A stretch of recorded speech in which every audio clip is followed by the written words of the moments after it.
Okay, so now we've talked about what is in Africa in terms of their resources and their vegetation and their climate. So the next question to address is how are people interacting with this?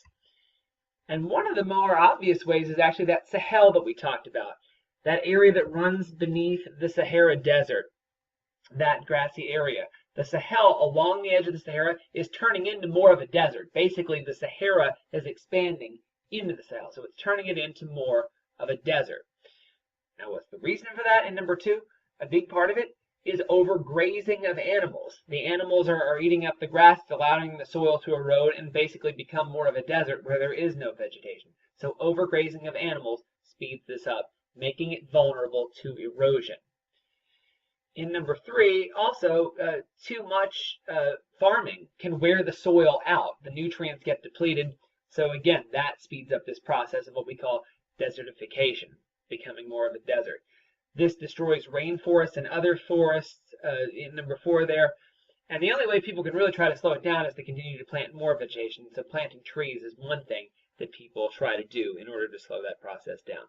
Another way in which people are interacting with the environment in what I would say is another negative way, at least in some cases, is in Nigeria. Now, Nigeria is the sixth largest oil producer in the world. That's number one. Sixth largest oil producer in the world. But the thing is, the drilling, the process by which they acquire the oil, can actually hurt the environment and in some cases the people who live there as well.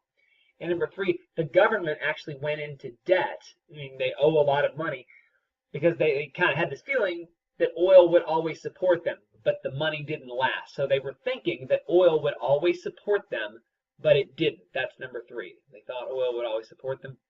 It just didn't happen. There have been a lot of oil spills. In fact, there have been specifically 4,000 oil spills in Nigeria. And, that creates conditions that can cause people to contract diseases.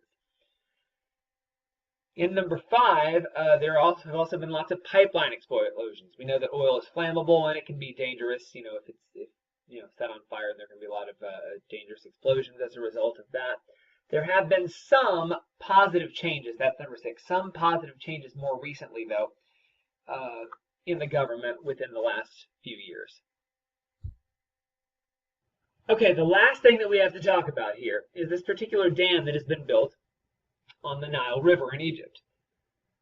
And this is called the Aswan High Dam, as you see in the headline there. Now, it was built to deal with the Nile, which every year has different periods of time where it floods and where there are also droughts, where the water is either too high or too low. So it was built to deal with those situations. Now, the dam created Lake Nasser behind it. So you block off the water, it pools in a certain area, it creates a lake that we have called the man-made lake, Lake Nasser.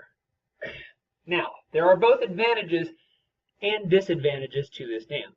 The main advantage is that it has helped Egyptian farmers and others avoid droughts and floods. So the water is more predictable. It has helped Egyptian farmers avoid droughts and floods.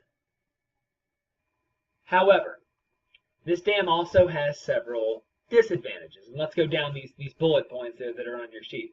One, people have been relocated, and ancient Egyptian treasures have been buried under the water. So a lot of history has been buried. A lot of people had to move out because there's a lot of area that is now underwater that didn't used to be underwater before Lake Nasser was created. Number two, the dam has decreased the fertility of the soil. So sure, it made the water situation more predictable for the farmers, but the whole reason that a great civilization arose along the banks of the Nile to begin with, even back to ancient Egypt, was because that flooding actually left behind what is called silt, and that's the blank in the second bullet point there. It left behind silt, which is mud that's carried downriver, which actually makes the soil very fertile and helps makes it better for farming. So the water is more predictable, but the soil is not as fertile as it used to be. Number three, pooling water invites in mosquitoes. So malaria has actually increased. Malaria is a disease we'll talk about later in this unit that is often transmitted by mosquito bites. And because there's this increased amount of just still stagnant water there, malaria has increased because mosquitoes have increased.